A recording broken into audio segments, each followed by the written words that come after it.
Understanding addiction as a disease, I think, is a very important thing that is not the way it is now.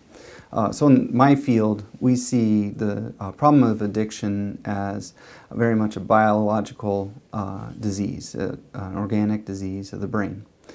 Certainly there's bad choices that are made in the process of addiction, so it's not something that is without consequences morally, but this is a problem that is in the brain that we can prove beyond a shadow of a doubt.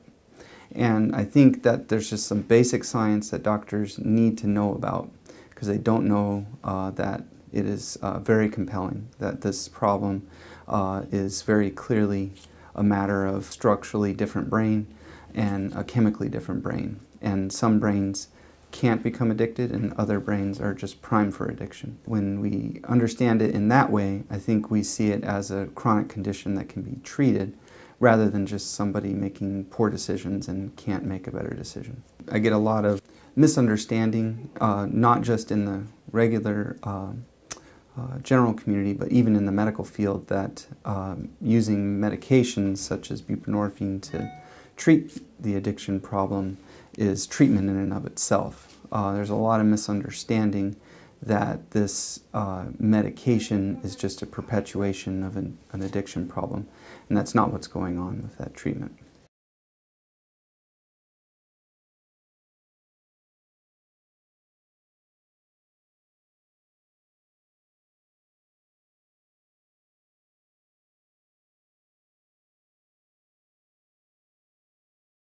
I'm of the opinion that this medication should not have special restrictions around it.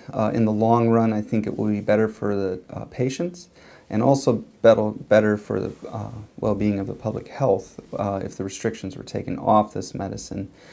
One of the things I didn't talk about the properties of this medication is that it's incredibly safe. When it comes to an opioid, it is practically speaking impossible to overdose from buprenorphine.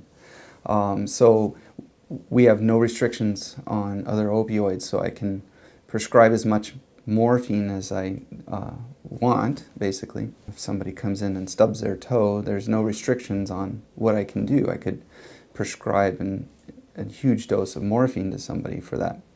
But there's all these restrictions on using this medication that's very effective, and I think it's become a barrier. I understand why it was there. We're in muddy water. We're treating people who have addiction problems. We're treating people who diverted drugs on the street. So it's definitely a gray area, and there's complexities to it that I'm not trying to blow over. And I can appreciate and understand the legal side of this and the control side of these, but I do think it'll be in everybody's best interest to remove the restrictions.